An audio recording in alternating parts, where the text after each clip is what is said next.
renewal of humanity, renewal of community, and renewal of creation. Last night we began this 3-day vigil, this 3-day liturgy. We began with the Last Supper, and last night I spoke about how this Triduum impacts the human person, each of us personally. It's a very human story. Hands, feet, side, head, eyes, mouth. All of the senses are involved in the story from Holy Thursday through to the resurrection. And all of our senses need to be renewed as the body of Christ. Jesus gave his body, broke it for this renewal of humanity. I spoke about this last night. Today, I'd like us to think about community. Our gospel today from St. John's version of the Passion, highlights quite interestingly the role of politics, of government, of governance, of courts and structure within society. Some of the other gospel writers, and we hear them normally on Palm Sunday, we see some of the other characters that we know very well from the Stations of the Cross. Simon of Cyrene, the women of Jerusalem, the interactions with Mary on the way to the cross, the role of Peter, and so on. John focuses more, and we heard in great depth there, this interaction with Pontius Pilate and with Caiaphas. Pontius Pilate, the Roman governor, Caiaphas, the high priest, the leader of the Jewish people in Jerusalem.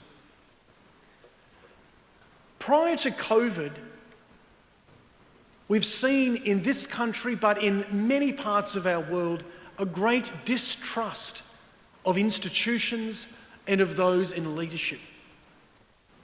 It's very hard being a politician. It's very hard being a lawyer or even being a judge today. The 24-hour news cycle, I think, has made it even more difficult. And there is very little separation between the public life of our politicians and those in public life and their own private life.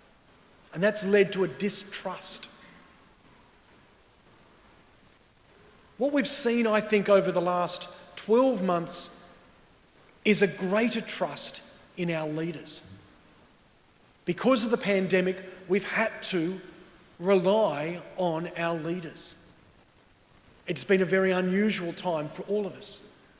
But many of our leaders, especially in this country and especially in this state, have wanted the best for us in every way, both in terms of our health, but also in terms of our families and in terms of our economy. And we should be grateful for this. But this is not the norm.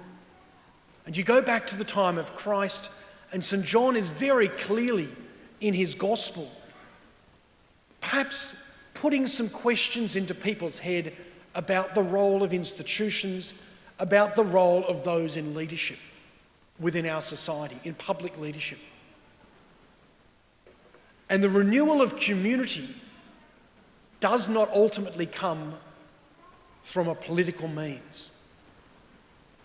The renewal of community comes through sacrifice, the sacrifice of Jesus Christ. And when we enter deeply into what Jesus offers, by offering himself, we can recognise that it wasn't the actions of Caiaphas, it wasn't the actions of Pontius Pilate that brought about a renewal of the world. It wasn't the actions of either of those two that have brought us here today. It was the sacrifice of Jesus Christ. So what does Jesus ask us in the gospel? What does he say in this gospel? His last words are very interesting. Some of his last words there is about building a family. He looks to his mother and he says, woman, this is your son. He looks to John and he said, this is your mother. The renewal of our world that comes from Jesus Christ on the cross happens through a family. It doesn't happen through politics. It doesn't happen through the courts. It happens through family. But also the destruction of the world happens, unfortunately at times, through family as well. On this Good Friday, let us think about our relationships. Sometimes it's easy to sort of think about what we hear in the news. And the news often reports on global issues. It reports on political issues that affect a whole nation or a whole city. And sometimes we can sort of think, oh, well, the renewal of our world, oh, we need to remove a prime minister or we need to remove a president or whatever the situation is. But true renewal happens within our households, within our families.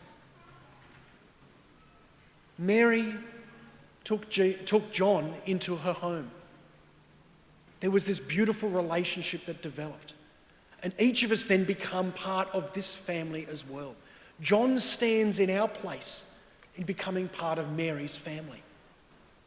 The renewal of our world, we cannot just rely upon politics to do that. It happens through family. Turn to Mary, because Mary will guide us in the way of love. How do we renew our world? We renew it with relationships. Not anonymous relationships with politicians or other people we don't know, but with people we engage with. We look at the other gospel writers and we see the role of Simon of Cyrene.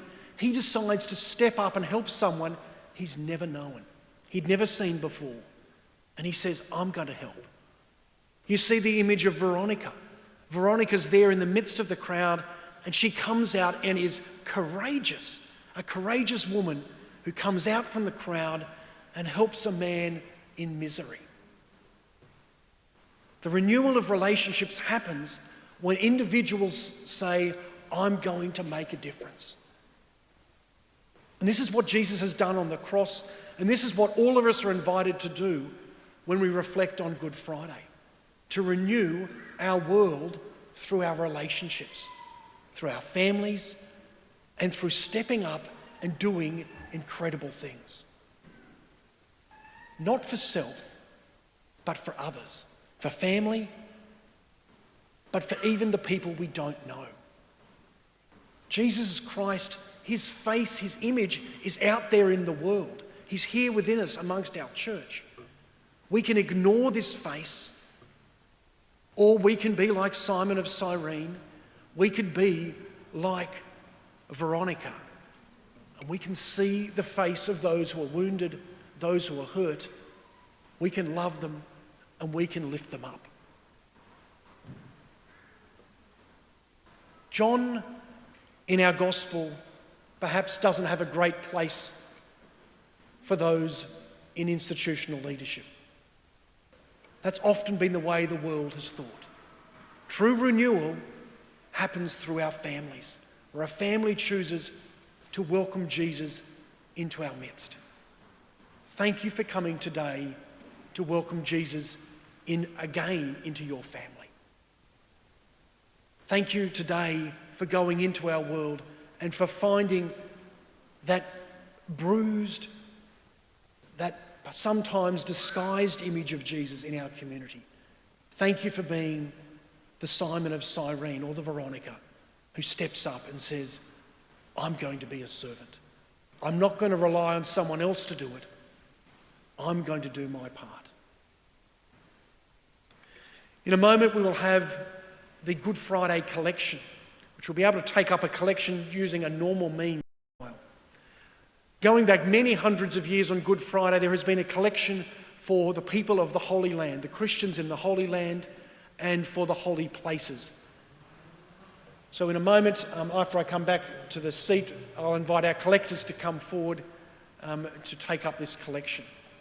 Please give generously. It's been a very difficult year Last year we weren't able to gather at all, and so the Christian community in the Holy Land have found it challenging over the last 12 months for many different reasons. But normally Good Friday is a great place for communities to support the people of the Holy Land. So please give generously to support the communities, the Christian communities throughout the Holy Land who, like ourselves, have had great challenges and perhaps even greater your support.